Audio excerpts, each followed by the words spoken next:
Le site archéologique de Chichén Itzá sera le point de départ de notre découverte des terres mayas, qui nous conduira du sud du Mexique au Belize, en passant par le Guatemala et le Honduras.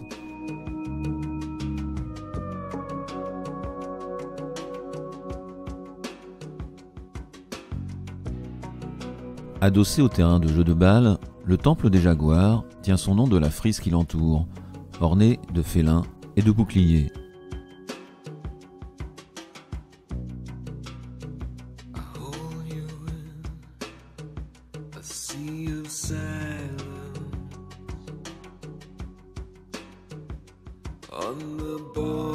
Un guerrier maya, en bas-relief, garde la porte du temple des Jaguars.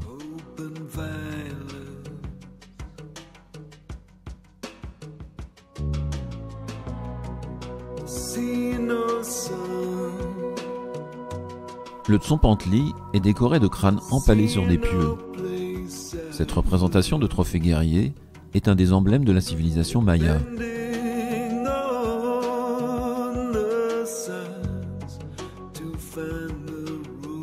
La plateforme de l'aigle servait de piédestal à des rites cérémoniels.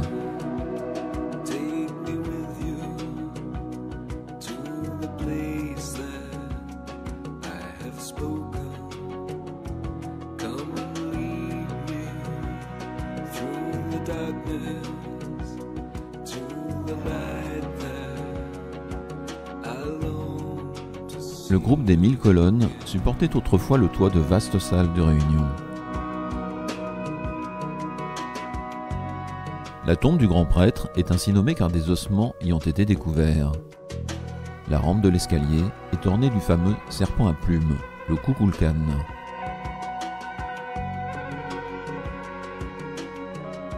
En raison de sa forme, le bâtiment de l'observatoire est appelé caracol en espagnol, ce qui signifie escargot. Selon les archéologues, sa coupole permettait aux Mayas d'étudier le mouvement des étoiles, dont ils avaient une connaissance très précise.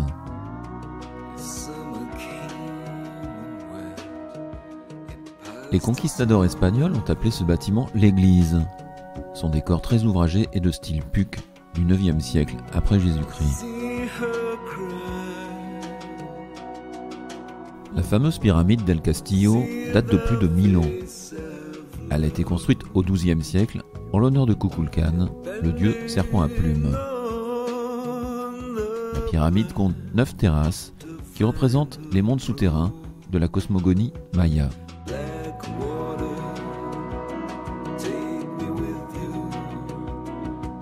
La hauteur des terrasses diminue aux étages supérieurs pour accentuer l'effet d'élévation.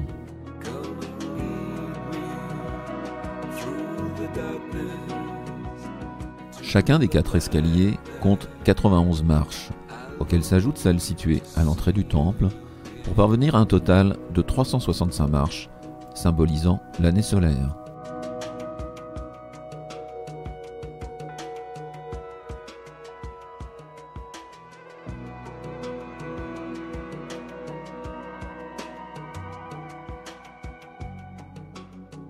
La pyramide est construite de telle manière qu'au moment des équinoxes de printemps et d'automne, le soleil produit une ombre portée qui fait croire que les têtes de serpents, au pied des escaliers, sont prolongées par le corps ondulé du serpent à plumes, le Kukulkan des Mayas, appelé Quetzalcoatl en mexicain.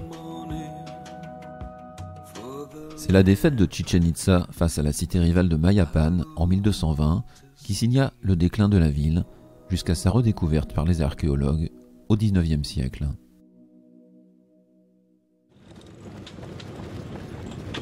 À bord de wagonnets tractés par des chevaux, nous partons à la découverte des cénotes, ces puits caractéristiques de la géologie du Yucatan.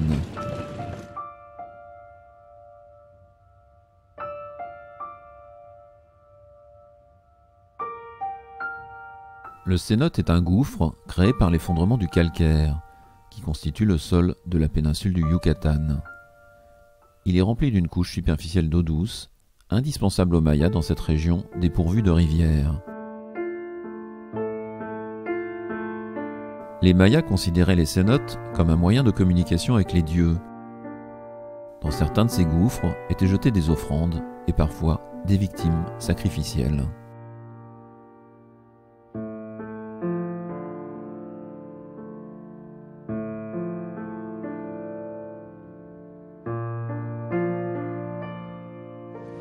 Le monument à la patrie se dresse à l'entrée de Mérida, capitale de l'État mexicain du Yucatán.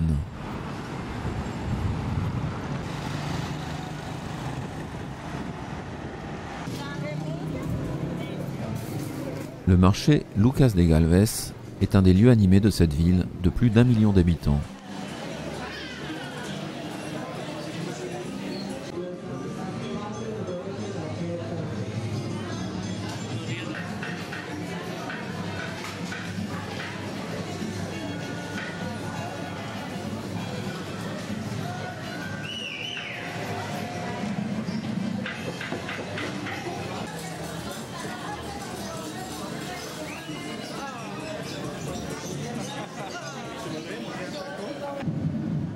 Cette machine sert à fabriquer les célèbres tortillas, ces galettes de maïs typiques de la cuisine mexicaine.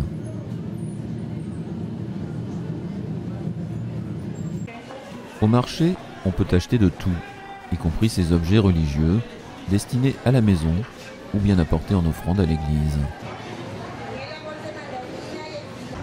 Les piñatas sont utilisées lors des fêtes.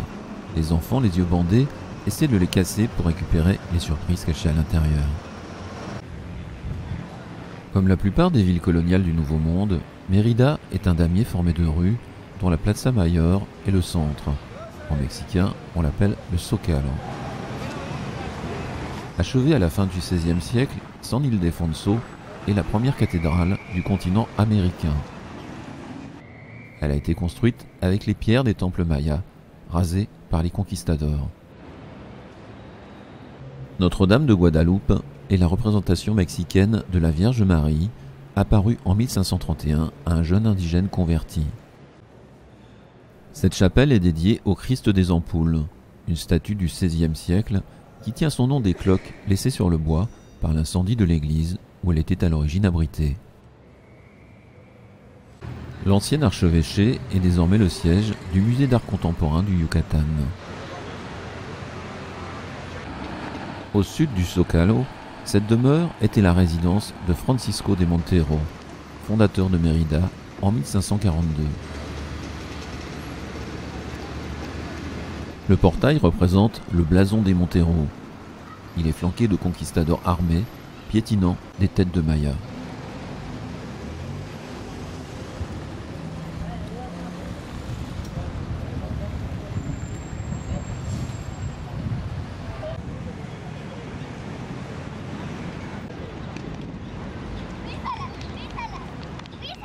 Sur le côté ouest du Zócalo, l'Ayuntamiento est le siège de la municipalité de Mérida.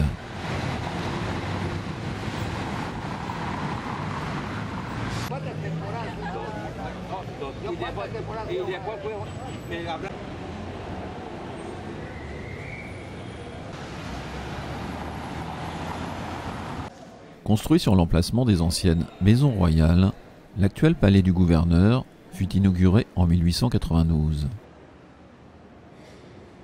Les salons et les corridors sont ornés de peintures historiques, telle cette fresque de Pacheco représentant la naissance de l'homme maya, issu d'un épi de maïs. Uxmal est une ancienne cité maya de la période classique. Elle connut son apogée entre 800 et 950 après Jésus-Christ. La pyramide du devin culmine à près de 40 mètres. Selon un procédé de construction très courant chez les Mayas, la pyramide est en fait constituée de 5 pyramides, chacune se superposant à la précédente.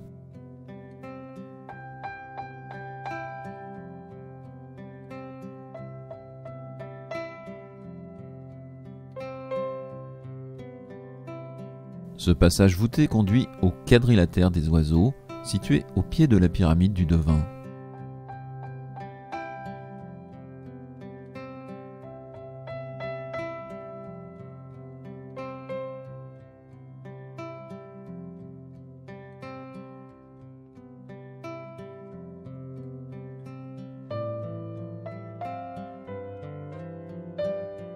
L'escalier de la pyramide est orné d'une chaîne de masques du dieu Tchak, la divinité de la pluie.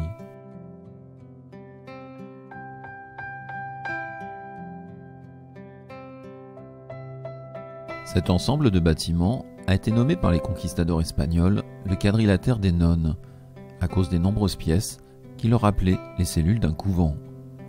Il s'agissait en fait d'un palais de gouvernement. Sur cette façade, une sculpture de l'oiseau Quetzal.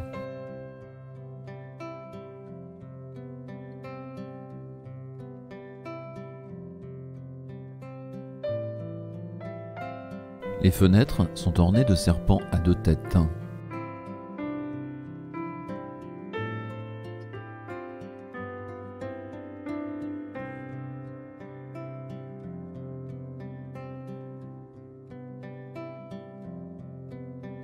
De la gueule de ce serpent émerge un visage.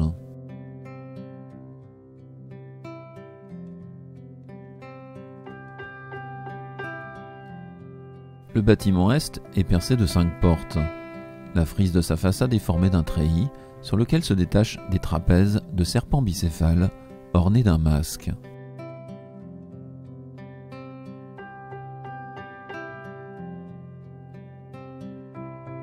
Au sud du quadrilatère des nonnes, cette arche conduit au terrain de jeu de balles. Le jeu se déroulait entre ces murs, dont la surface était alors très lisse. Le but était de faire passer une balle en caoutchouc entre des anneaux fixés sur chaque mur. On ne pouvait toucher la balle qu'avec les genoux, les coudes, les hanches ou les fesses, mais pas avec les mains ni avec les pieds.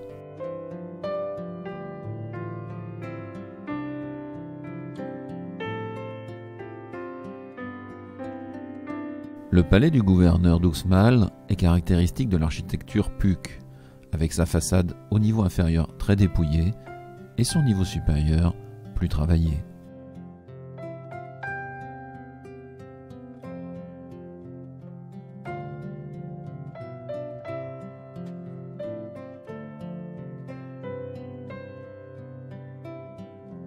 Le groupe du Pigeonnier est un des plus anciens complexes d'Uxmal.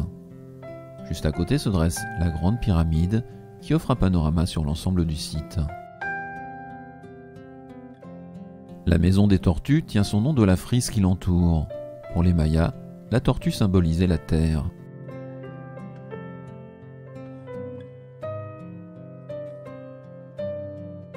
Par la beauté singulière de son site et de ses monuments, Uxmal m'est apparu comme l'une des cités mayas les plus séduisantes du Yucatan.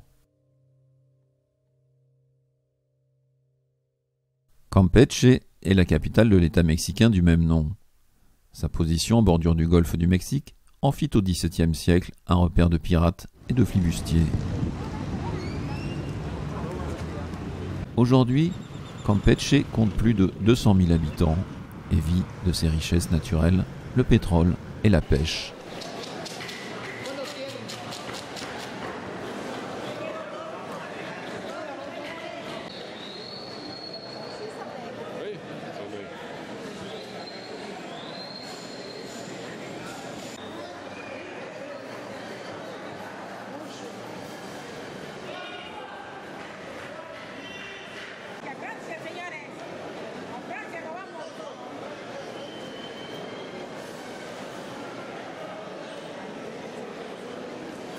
Le parquet principal est le cœur de Campeche. La place est bordée par la cathédrale de la Concepción.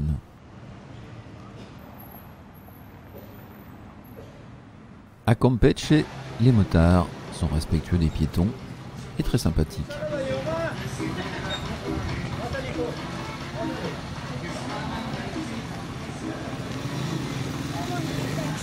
Gracias.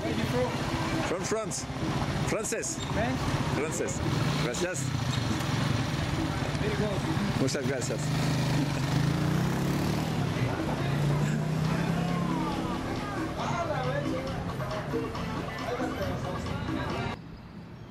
La ville historique de Campeche est inscrite au patrimoine mondial par l'UNESCO.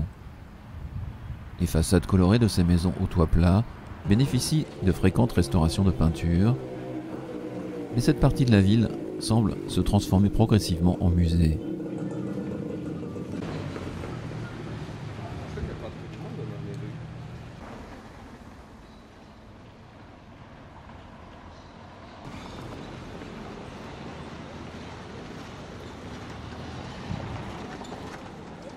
Au Au sud de Campeche, nous faisons halte à Sabancuy pour déjeuner sous une paillote face au golfe du Mexique. Dans le flux et le reflux des vagues, cet huîtrier opiniâtre recherche inlassablement sa nourriture.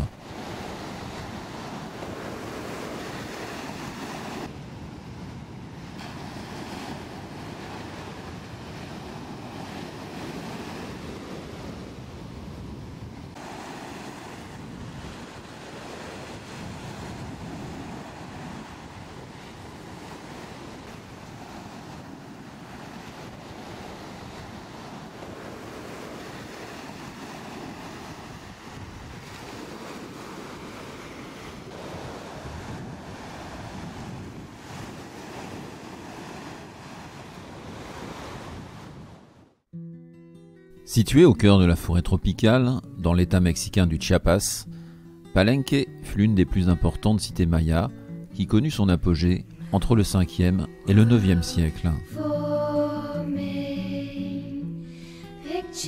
La pyramide des inscriptions est le temple funéraire du premier grand roi de Palenque, Pacal. Dans le temple situé au sommet, les archéologues ont découvert 3 panneaux sculptés de glyphes qui forment le plus long texte maya connu à ce jour.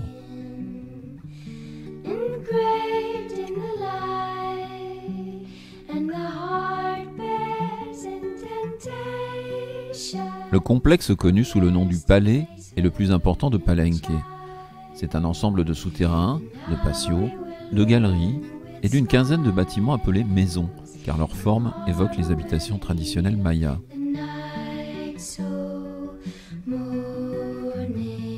Selon les archéologues, cette tour, de construction plus tardive, servait d'observatoire.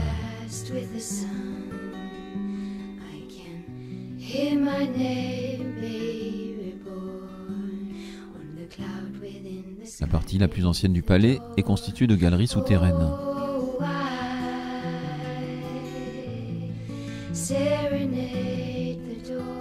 Les piliers du bâtiment donnant vers l'extérieur sont ornés de personnages en stuc qui représenteraient le roi Pacal.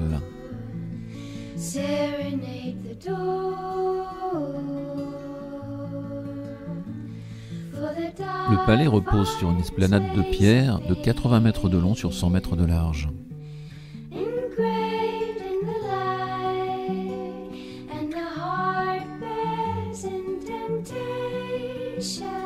Le terrain de jeu de pelote est construit en contrebas du palais.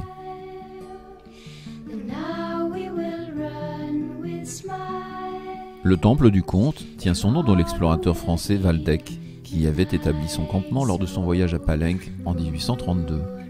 Entre autres extravagances, il aimait à se faire appeler comte Waldeck.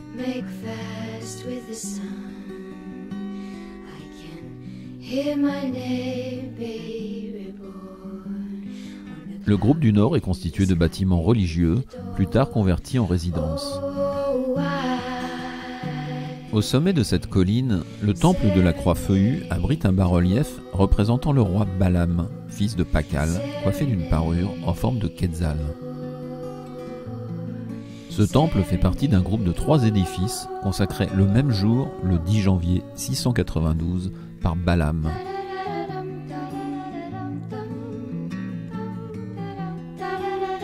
Le temple de la Croix abrite des panneaux gravés de glyphes, l'écriture maya. Le roi Balam est représenté sur le mur du sanctuaire. Le temple du soleil était couronné d'une crête fêtière, ornée de stucs et peinte en rouge comme la majeure partie des bâtiments de Palenque. Le site n'a pas encore révélé tous ses secrets, car seule une fraction du complexe de 16 km² a été dégagée de la forêt tropicale. La réserve de la biosphère des cascades d'Agua Azul est une aire naturelle protégée du Chiapas. Ces cascades se forment grâce aux affluents de 3 rivières qui serpentent dans des petits canyons peu profonds. Le lit calcaire de la rivière est à l'origine de la couleur turquoise de l'eau des cascades.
Sur les murs du village d'Ocosingo, des fresques rendent hommage à l'armée zapatiste de libération nationale, un mouvement insurrectionnel en révolte depuis 1994 contre le pouvoir central.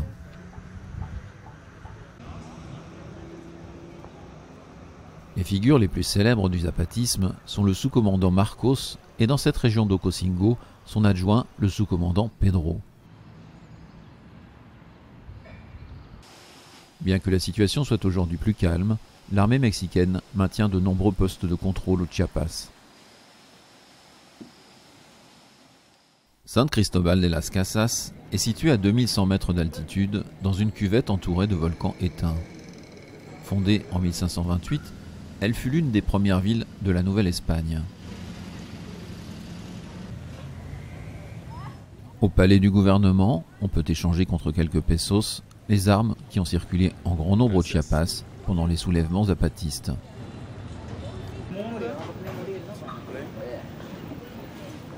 San Cristóbal est la principale localité touristique du Chiapas et sa population est d'environ 200 000 habitants.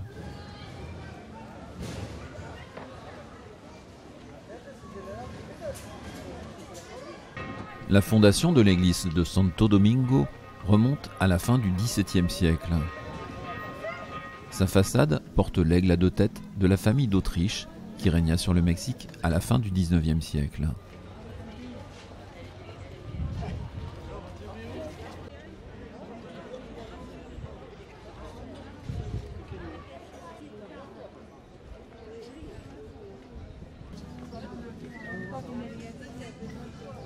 En comparaison de sa façade très ouvragée, l'intérieur de Santo Domingo apparaît plutôt sobre.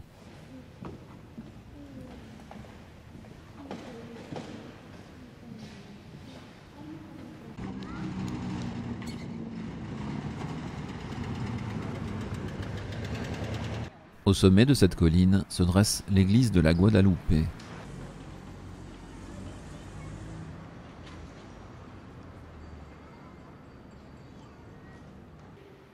L'église est dédiée à Notre-Dame de Guadalupe, figuration mexicaine de la Vierge Marie.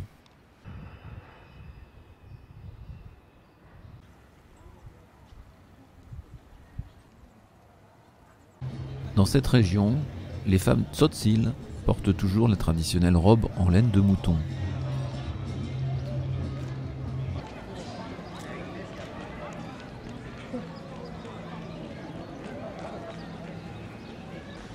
La cathédrale de San Cristóbal a été fondée au XVIIe siècle par les dominicains.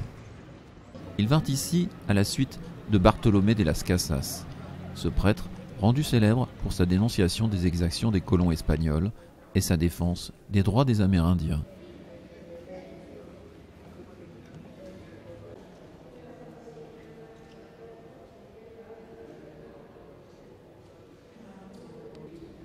Notre-Dame de Guadeloupe est vénérée dans tout le Mexique et chaque année, 14 millions de pèlerins se rendent à la basilique qui lui est dédiée à Mexico.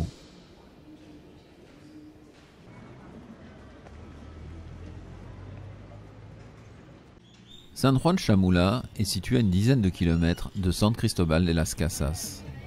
Cette petite ville est habitée par une majorité de tzotzil.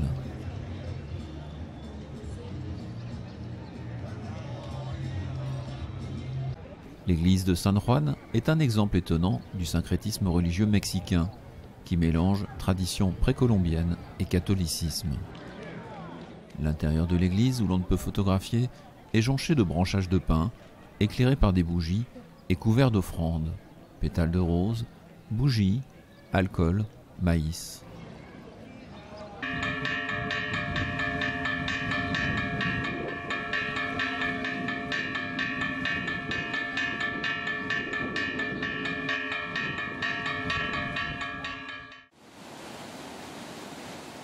Au sud du Chiapas, à quelques kilomètres de la frontière entre le Mexique et le Guatemala, la découverte des imposantes cascades El Chiflón se fait tout au long d'un chemin qui remonte les rives du Rio San Vicente.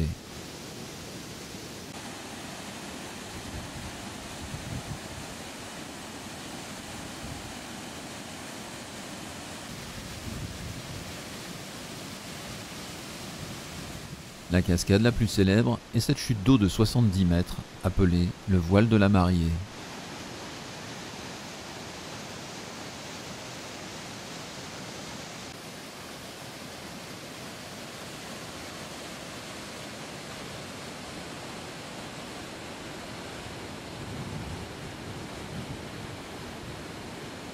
C'est par le poste frontière de Cuauhtémoc que nous quittons provisoirement le Mexique pour entrer au Guatemala.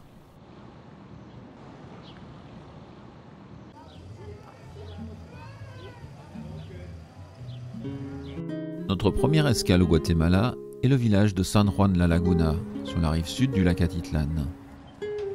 La population de San Juan est constituée de Tzoutzoutchil.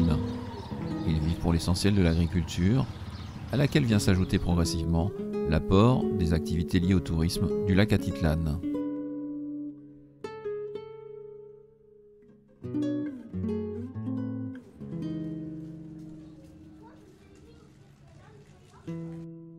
Les Tzoutzoutchil ont conservé leur tradition et portent des costumes d'origine maya. Un peu partout dans San Juan, des façades sont peintes de scènes illustrant la vie quotidienne des habitants.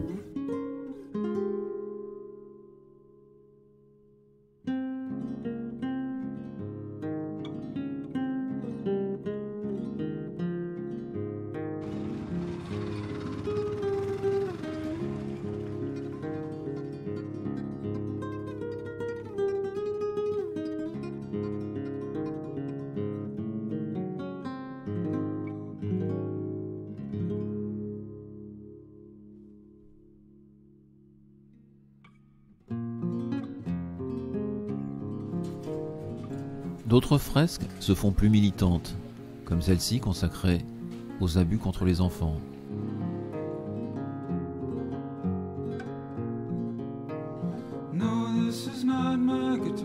L'écologie n'est pas oubliée avec les effets du déboisement et le réchauffement climatique. La région compte encore ses bandits de grand chemin et la livraison des fûts de bière se fait sous la surveillance d'un garde armé d'un fusil à pompe. La petite église d'origine sera bientôt remplacée par une plus grande pour accueillir davantage de fidèles, la population de San Juan avoisinant les 6000 habitants. Ce matin, nous partons longer les berges du lac Atitlán entre San Juan et San Marcos. Les habitants s'entraident pour dégager les rives de la végétation laissée là par une crue récente.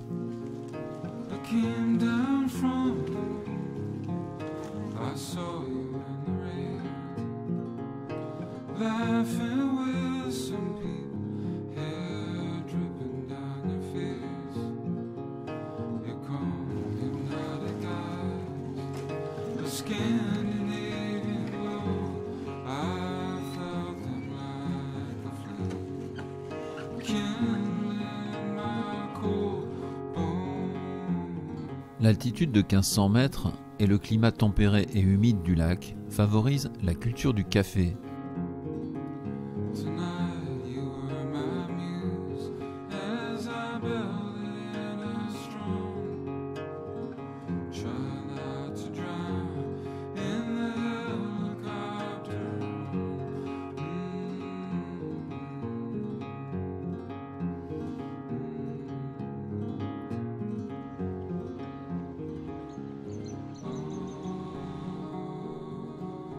Ce paysan replante quelques jeunes pousses de maïs.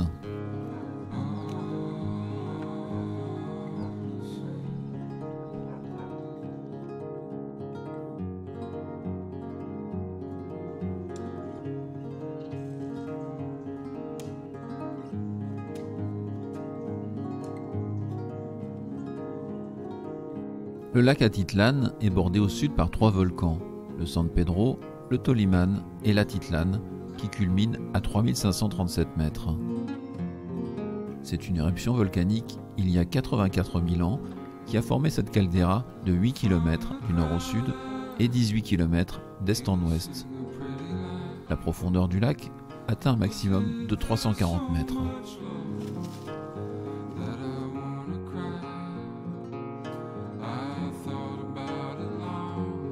Had you repeated in my ear, I couldn't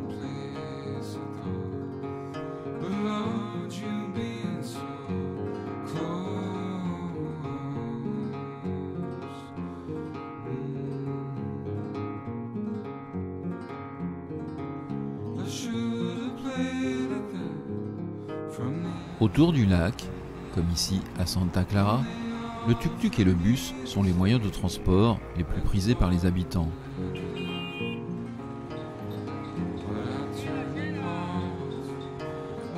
Les femmes portent le corté traditionnel, cette pièce de tissu de plusieurs mètres qu'elles se drapent autour du corps.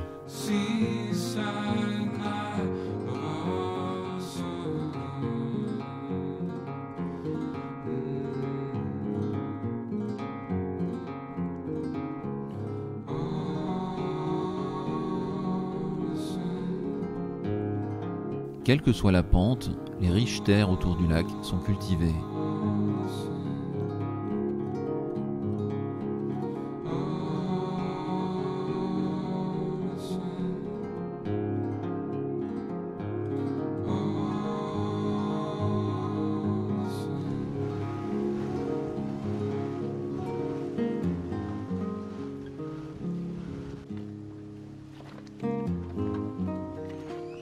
Après un déjeuner réparateur à San Marcos, dans un restaurant tenu par un Français installé sur les rives du lac, nous rejoignons San Juan en bateau-taxi.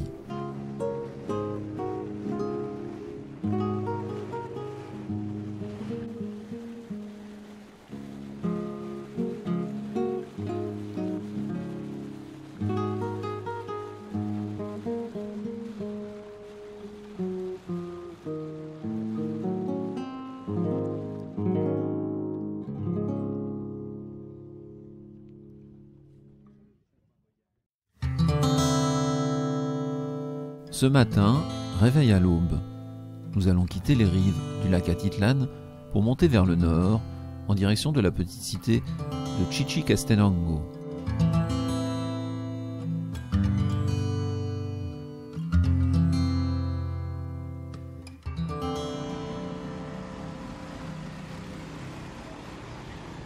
Située à près de 2000 mètres d'altitude, la petite cité de Chichicastenango est célèbre pour son marché maya, qui se tient ici 2 fois par semaine, les dimanches et les jeudis. L'église de Saint-Thomas, construite en 1540, domine la place du marché. Les escaliers, qui menaient autrefois à un temple maya, sont encore vénérés, et des rituels plus mayas que catholiques se déroulent sur le parvis de l'église.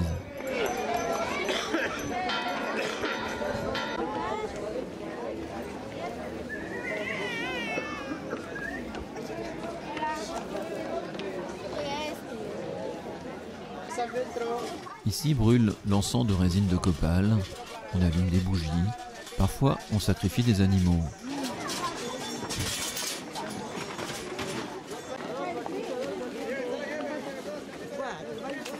Les vendeuses de fleurs côtoient des dormeurs, perdus dans leurs rêves alcoolisés.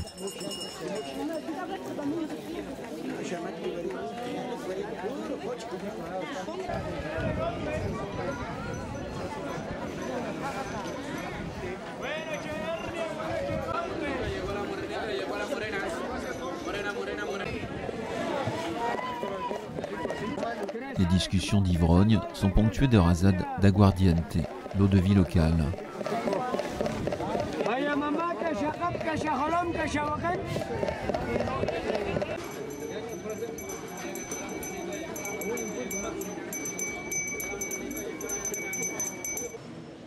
À l'intérieur de l'église, filmée en caméra cachée, des bougies sont posées sur le sol, jonchées d'offrandes de maïs, de fleurs et de bouteilles d'alcool. Les fidèles adressent leurs prières aux divinités, le plus souvent dans leur langue locale, le Chuchujil ou le Quiché.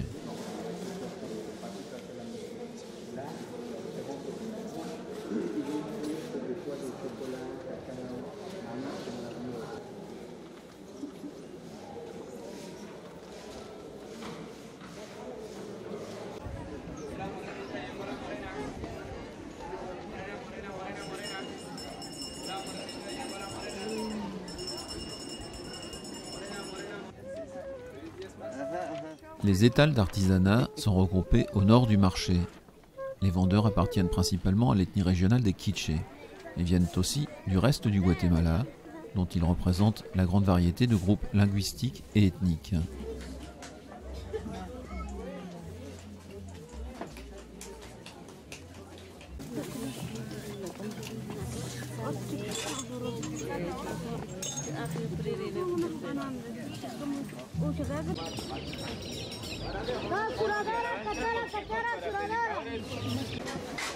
Le centre du marché abrite les comedores, ces petits restaurants où l'on peut manger pour quelques pesos les plats typiques de la région.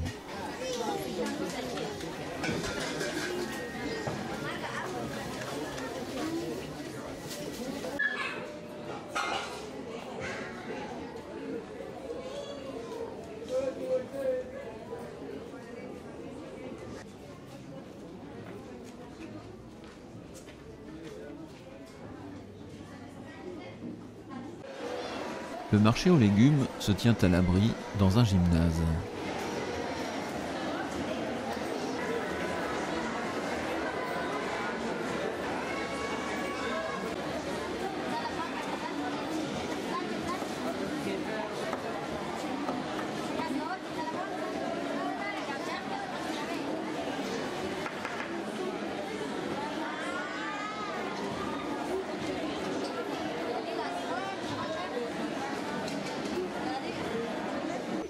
Une marchande de potions magiques assure le spectacle, ce qui nous permet de découvrir la langue quiché dans laquelle viennent se glisser quelques mots d'espagnol.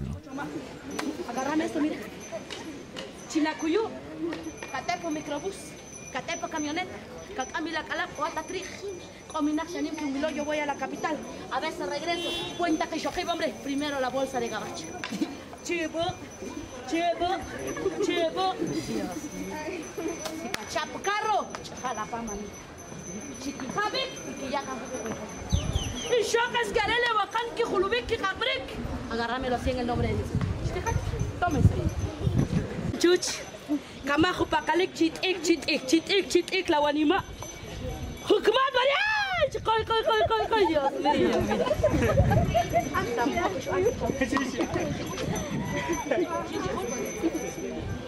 Ahí está. Échemelo aquí, papá. Shatihat y Shintik. ¿Sí o no es cierto? Mira. Ahora te quiero enseñar algo. Y shock. Suka y coach pamlale. Y mo. Y mi hija. Cola de caballo. Ushe chip. Tómeselo. Mi kispi que ya conmigo, por favor. ¿Está? Me dejan un poco. ¿Y para qué? Quiero ver para qué lo me va a servir. Va, si ya están conmigo, quiero hacer una pregunta. ¿Shetir en el nombre de Dios?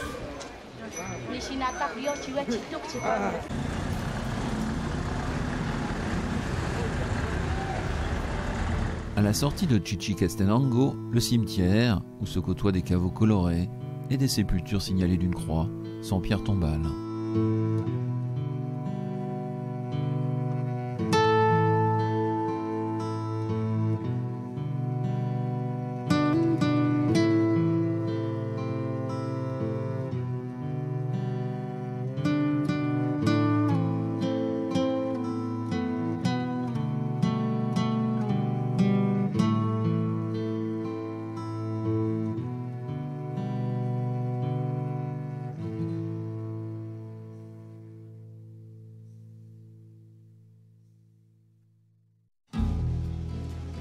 En poursuivant vers l'est, nous parvenons au volcan Agua, dont le sommet, toujours actif, s'élève à 3766 mètres d'altitude.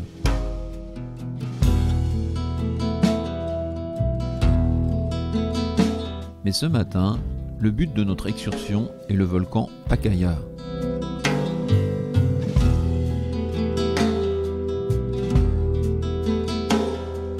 Le Pacaya s'élève à plus de 2550 mètres d'altitude.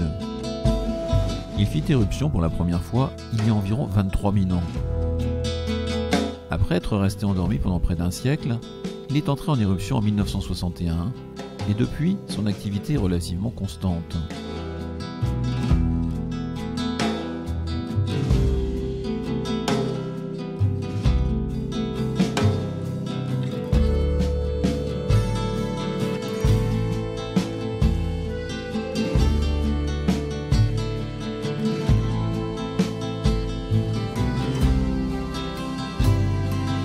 Les fumerolles de vapeur d'eau témoignent de l'activité permanente du volcan.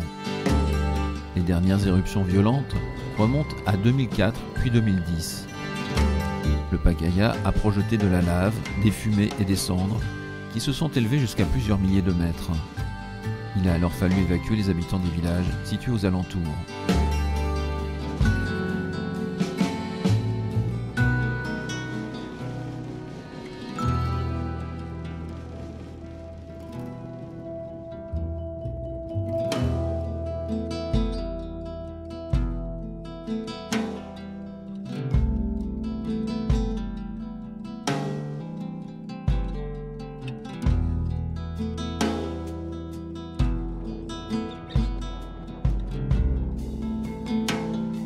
Grâce à la vapeur d'eau, la végétation parvient à se développer sur les rochers de lave.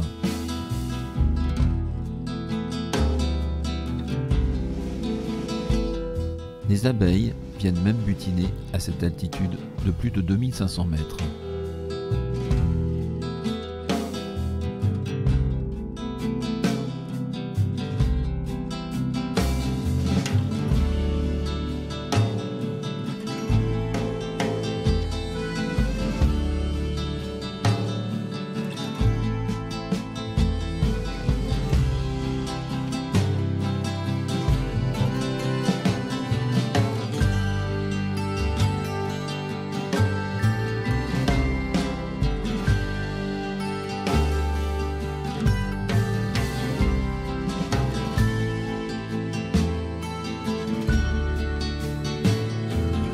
Les chiens qui nous accompagnent sur le volcan sont nos meilleurs amis. En cas d'éruption, ils percevront le danger avant nous et prendront très vite le chemin de la descente. Dans ce cas, nous n'aurons plus qu'à les suivre aussi vite que possible.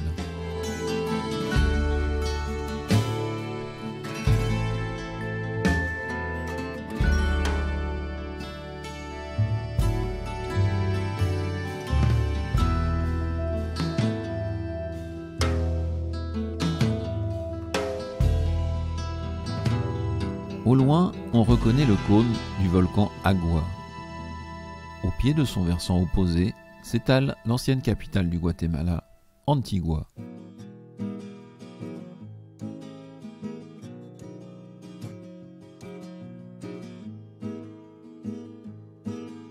Antigua a été fondée en 1543 par les Espagnols, selon le plan en damier caractéristique de l'architecture coloniale.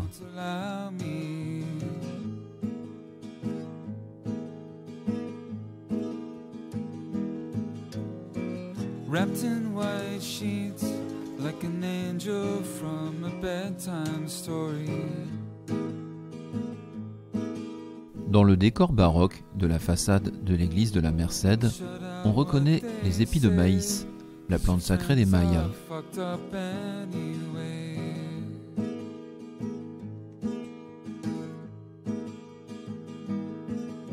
And when they come around, somehow they feel up and you feel down. Les murs épais de cette église du XVIIIe siècle ont été conçus pour résister aux tremblements de terre. Les piliers de l'entrée, sur lesquels repose le clocher, sont d'une taille impressionnante.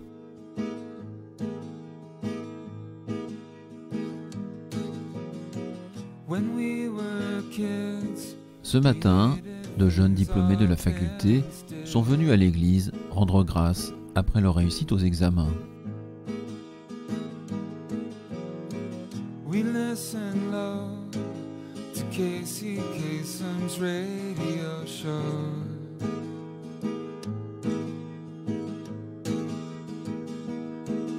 La fontaine du couvent de la Merced passe pour être la plus grande d'Amérique centrale. Elle est en forme de nénuphar, symbole de pouvoir chez les Mayas.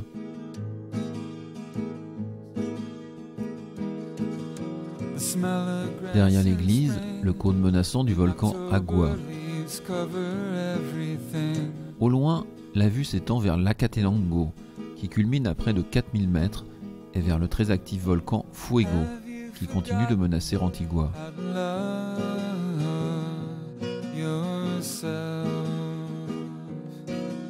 L'arc de Santa Catalina a été construit en 1693 pour permettre aux religieuses du couvent d'accéder à leur jardin situé de l'autre côté de la rue en restant à l'abri des regards. Le palais de l'Ayuntamiento est l'hôtel de ville d'Antigua. Son balcon offre une jolie vue sur l'ancienne cathédrale et sur le parc central, dominé par la silhouette du volcan Agua. I can't believe all the good things that you do for me. À l'est de la place, la façade de la cathédrale du XVIIe siècle peut faire illusion.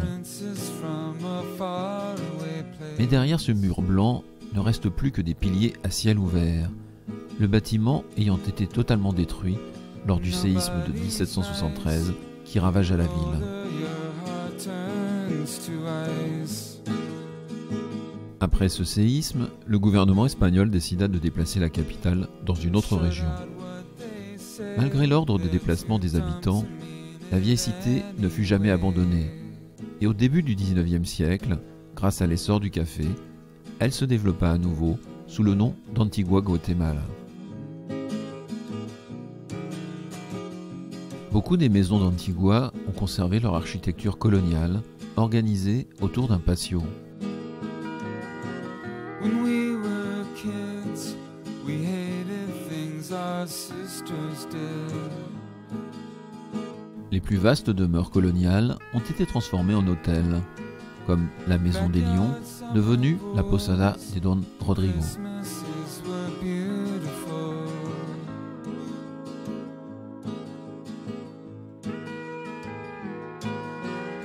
And the sentiment of colored mirrored ornaments.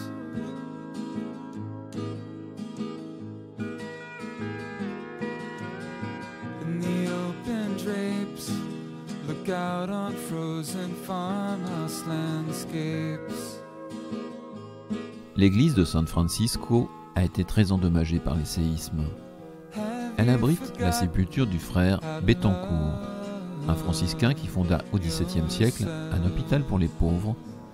Canonisé par Jean-Paul II, il fait l'objet d'une grande vénération en raison des guérisons miraculeuses qu'on lui attribue. Près de l'église de Santa Clara subsiste cet ancien lavoir public.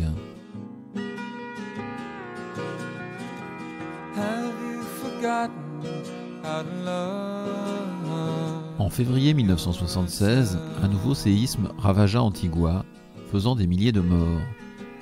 L'inscription de la ville au patrimoine mondial, 3 ans plus tard, contribua à une nouvelle renaissance. De nos jours, Antigua est redevenue une ville prospère et une destination incontournable du Guatemala.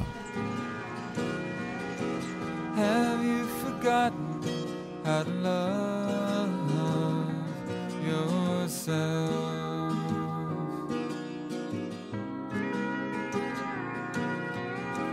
Have you forgotten how to love